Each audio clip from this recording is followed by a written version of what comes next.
Hi, my name is Brandon, and I'm an alcoholic and addict in recovery. Today, I want to explore the question of why should you do good things? Why should you do the right thing? And why should you avoid doing things that you know aren't the right thing? This is a question that came up this morning as I was reading When Bad Things Happen to Good People by Harold S. Kushner. And it's a question that I've struggled with throughout life. I learned, as most children do in the beginning, to do the right thing because when I did the wrong thing, I got punished for it. Whether that was at school, whether that was at home, whether it was in the church, whatever. If I did the wrong thing, such as talked too much in class, or took something from someone else without asking, or talked back to my parents, I got punished for that. And I think this is something that a lot of us are taught in religion, if we're brought up in religion, is that one of the reasons for doing the right thing in your life is to avoid punishment in the afterlife.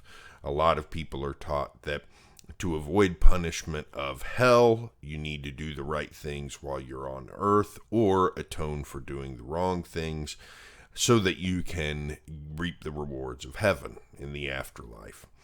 And as I got older, and like I said yesterday, as I got into my late teens, early 20s, a lot of that stopped making much sense to me. It didn't make sense that a loving, all-knowing God would want to punish people who really were just acting out the impulses of human nature. And so, which God had given them in the first place. So a lot of things weren't making sense to me that way. And instead of asking myself the question, well, should I continue doing the right thing?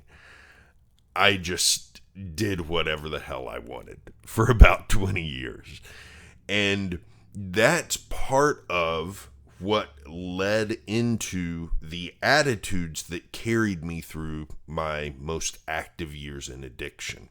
Now, don't get this twisted. I'm not saying that when I stopped believing in God, I started becoming an addict. In fact, I think I was very clearly displaying some addictive behaviors long before the seeds of those ideas were planted.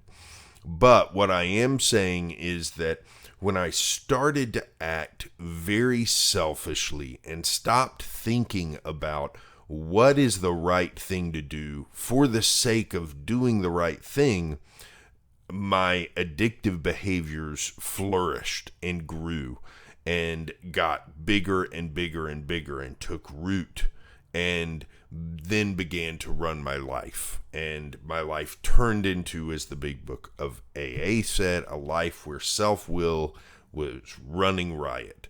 And everything I did was really based mostly on what I could get out of it. Even some of the good things I did, even the good things that I did did because I felt like they would feel good to do, or that I should do this kind of thing with the time that I had.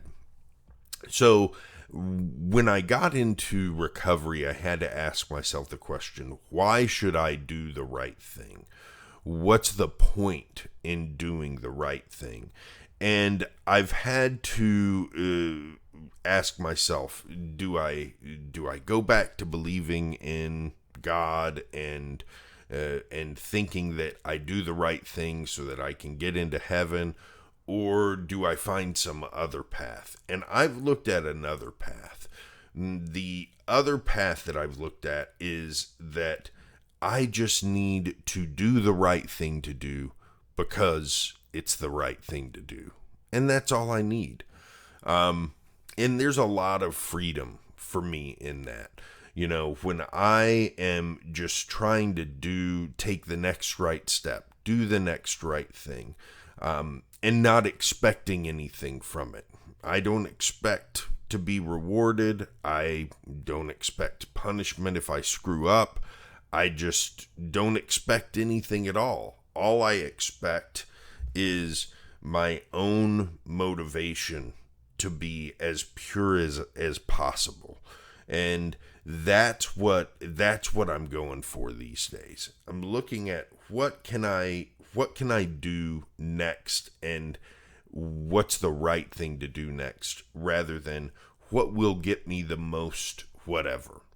And I think that's the parallel between the way I was acting both as a child and as an adult. Even though I was doing some things differently as a child, I was saying, okay, what can I do that will get me the most reward and least punishment? And I was actually doing a similar thing as an adult, except I was really focused on the reward part. You know, what can get me the most reward? What can get me the most? And a lot of the reward I was most concerned with was getting drunk and high. You know, that was the reward I was focused on. Now, the reward is just being and doing itself, rather than anything that happens in the future. Anything that happens in the future is just icing on the cake, as far as I'm concerned.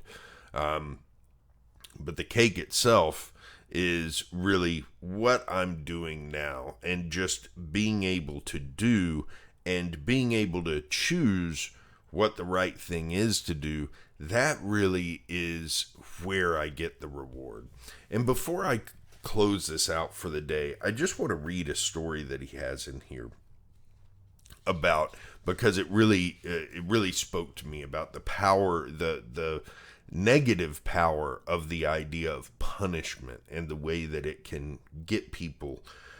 He says, an 11-year-old boy of my acquaintance was given a routine eye examination at school and found to be just nearsighted enough to require glasses.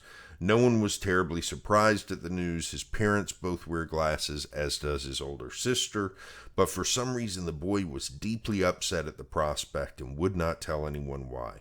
Finally, one night as his mother was putting him to bed, the story came out. A week before the eye examination, the boy and two older friends were looking through a pile of trash that a neighbor had set out for collection and found a copy of the magazine Playboy. With a sense that they were doing something naughty, they spent several minutes looking at the pictures of unclothed women. When a few days later the boy failed the eye test at school and was found to need glasses, he jumped to the conclusion that God had begun the process of punishing him with blindness for looking at those pictures. And I related to that so much, that the idea that doing things other than what I knew was right deserved some kind of punishment. I have experienced that so much in my life, and it doesn't always lead you to do better things in the future. Where it typically leads is a place of self-pity or self-hatred or self-loathing, self-centeredness and depression. And that is not a healthy way to deal with mistakes and to deal with things that you do that go against what you know are right. And so what I've come to realize in recovery is that I have to deal with things in a healthier manner, rather than looking at all of life as some big punishment rewards system. And I have to look at it as more of a moment by moment thing, and really concentrate on not making decisions because of what I will get, but making decisions because of what I know is right. And then just watching what happens, and knowing that sometimes, even if I make the right decisions, shitty things are going to happen. That's life. Sometimes, if I make the wrong decisions, good things are going to happen. That's life too. It's not important what happens. It's important what my motivations are, and that those motivations are geared toward doing what I know is the right thing. The big question becomes, how do I know what's the right thing? That's a topic for another day. In the meantime, I hope you have a good day today, and I'll be back here tomorrow with more.